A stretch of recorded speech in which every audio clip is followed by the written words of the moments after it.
In Commitment 2024 tonight, a new UNH poll says Florida Governor Ron DeSantis has fallen to as low as 5th place in the first-in-the-nation primary.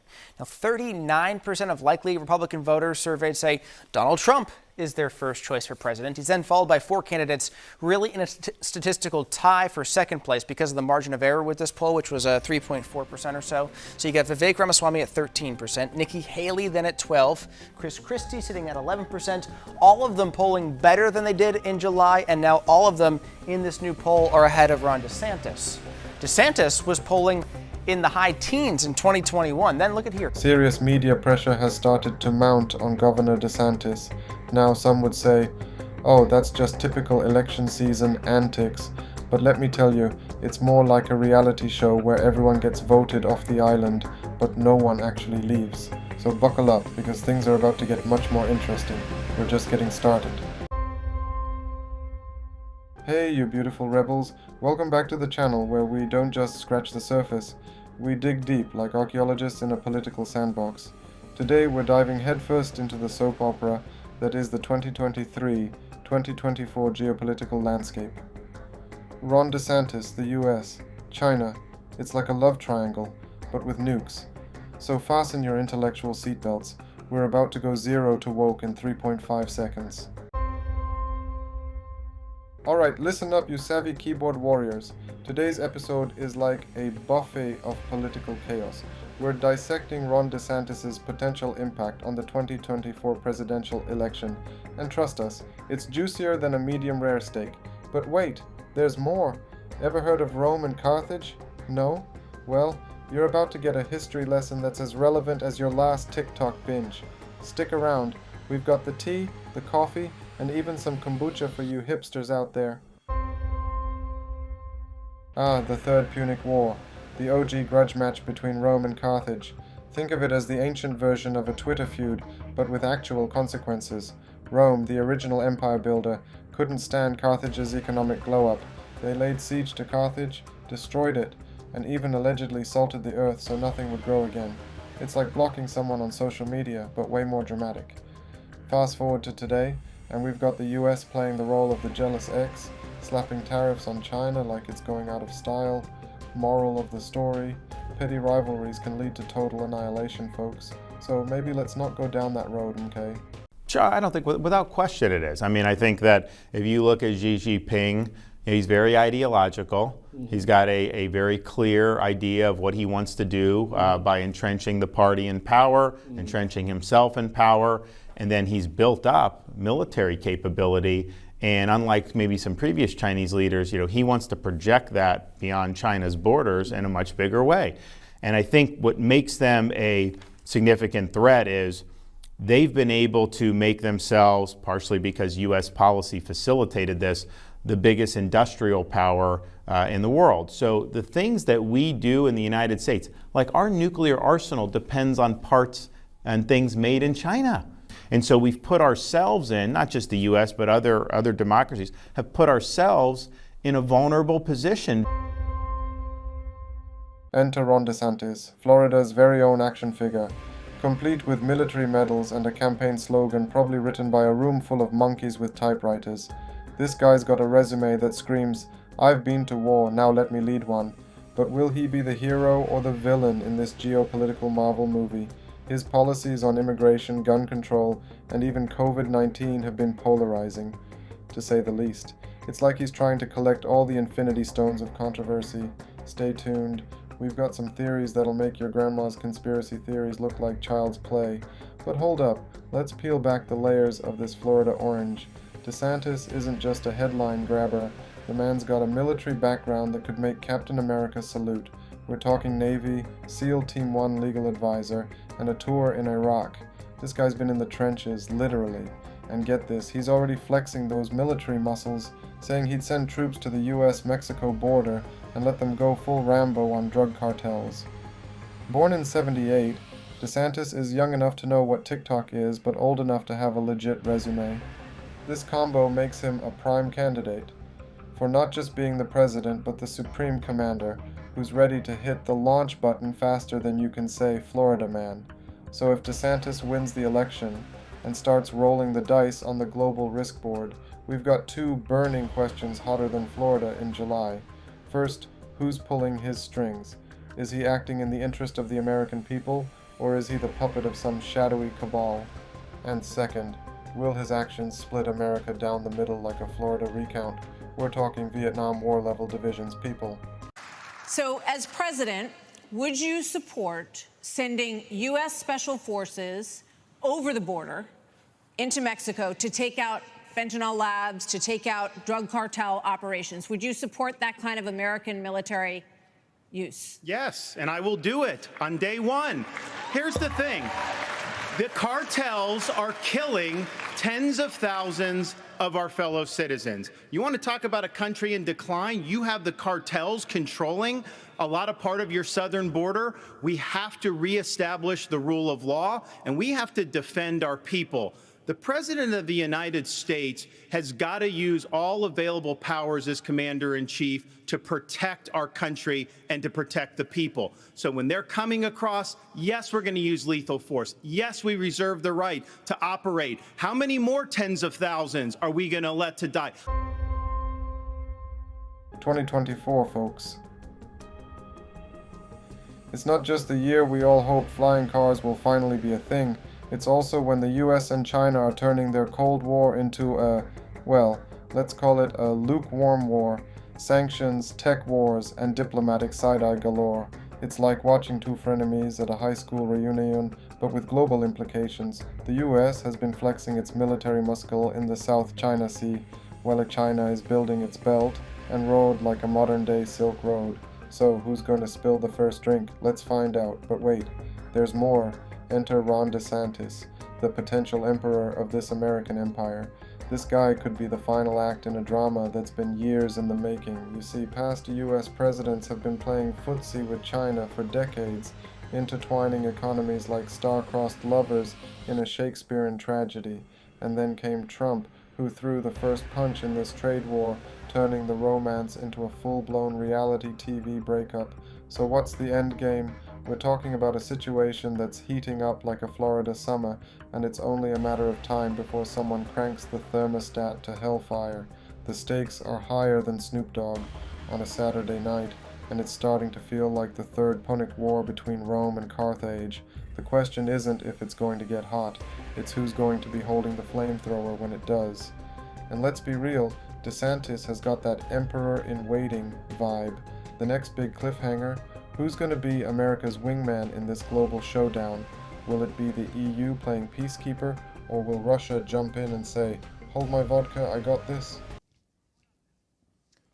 Well, I mean, Laura, I actually do address some of that. I mean, of course, I'm a governor, so the issues that I'm dealing with over the last 4 years were things like COVID, education, the economy, and all the core things governors deal with. But what we have done in Florida is take on the CCP. So we've eliminated things like Confucius Institutes from universities, and we're getting ready to enact into law a ban on CCP-linked businesses purchasing land in Florida.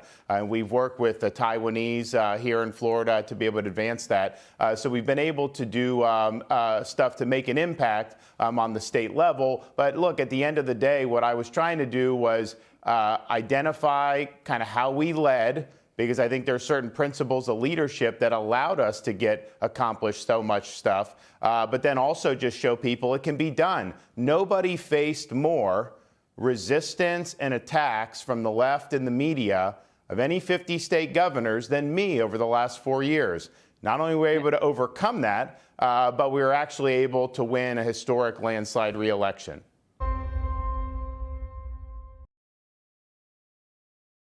Ron DeSantis is a political enigma, a blend of traditional conservatism and modern populism. His potential impact on the 2024 presidential election could be game-changing. His stance on issues like gun control, immigration, and healthcare could either galvanize the conservative base or alienate moderate voters. If DeSantis wins the nomination, we could see a shift in the Republican Party's platform, possibly leaning more towards nationalist policies. His impact could extend beyond the election, influencing legislative agendas and even Supreme Court appointments. In short, DeSantis is not just a candidate, He's a catalyst for potential political transformation. To deter the CCP's ambitions and their influence. The legislation SB 264 will prohibit the purchase of farmland in Florida by the CCP and other foreign countries of concern because we believe protecting our food supply is a security issue, and we want to make sure that our agriculture land is not compromised by CCP influence. Now, the prohibition in that bill is not just limited to farmland. It also includes land within 10 miles of any military installation or any type of critical infrastructure. Look, we get it. Comparing the US to Rome and China to Carthage is a sexy idea. It's like saying your high school football team is the next NFL dynasty.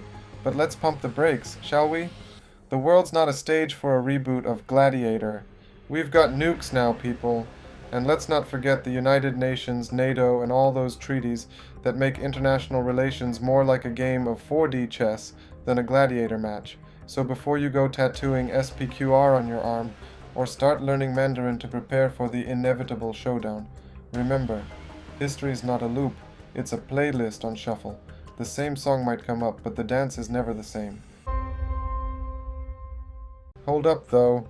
Let's rewind the tape to the Vietnam War. Talk about a societal dumpster fire.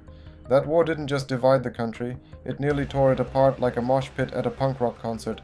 Veterans coming back from the front lines turned into anti-war activists, and let's be real, these weren't your average keyboard warriors. These were battle-hardened soldiers who'd seen some stuff, man.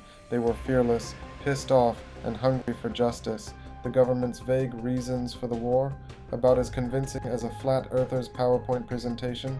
So, here's the million-dollar question. Could a future war be the spark that lights the fuse of a civil war in America? It's like playing with fire in a room full of dynamite. If the powers that be aren't careful, they could unleash a wave of internal chaos that makes the Vietnam era look like a schoolyard scuffle. And that, my friends, is the nightmare scenario we should all be losing sleep over.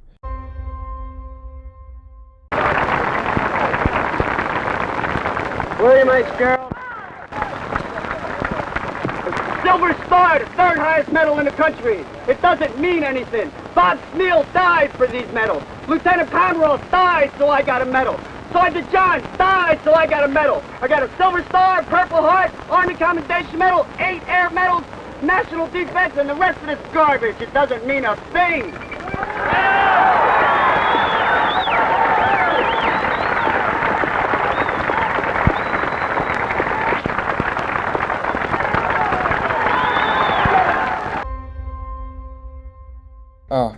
The young emperor theory.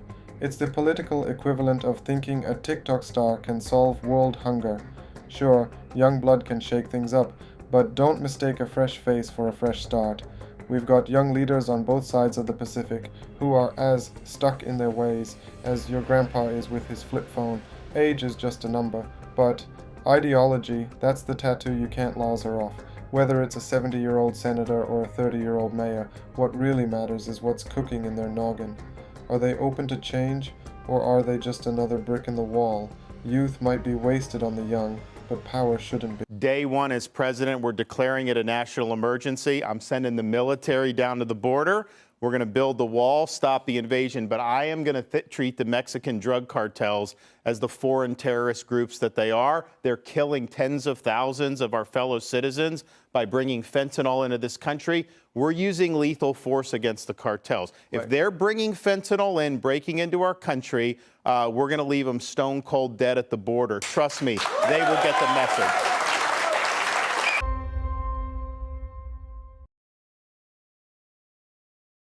Buckle up, America. The 2024 election is going to be a roller coaster of Make America Great Again hats and Green New Deal signs.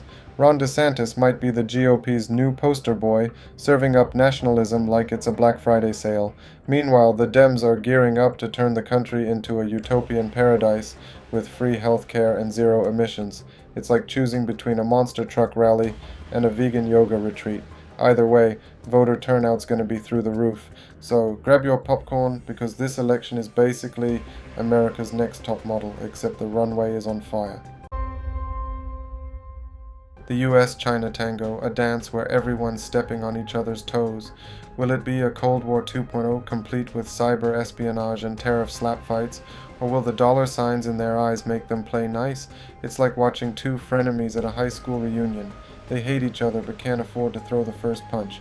Keep an eye on the UN. They're the bouncer in this geopolitical nightclub, and they've got the power to kick people out, or at least give them a timeout.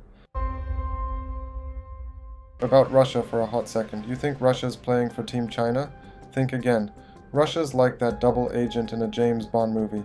Everyone thinks they're the villain, but plot twist, they might just be America's secret BFF. Imagine this. Russia's been cozying up to China, sharing secrets, and trading friendship bracelets, all while winking at Uncle Sam from across the room. It's like Russia's the ultimate frenemy with benefits for the US, playing both sides of the field. They're the Trojan horse in this geopolitical chess match, and when the time comes for the US to make its move against China, bam! Russia flips the script and helps America score the checkmate. It's the kind of plot twist that would make even M. Night Shyamalan say, "Damn, I wish I'd thought of that." So, as we navigate this labyrinth of international relations, remember, Russia could be the wild card that turns this drama into an Oscar-worthy thriller. And if you're loving these plot twists, don't forget to hit that like button, subscribe to our Pity Rules the World YouTube channel, and drop a comment to let us know what you think. Your voice matters in this global conversation, so let's get chatty.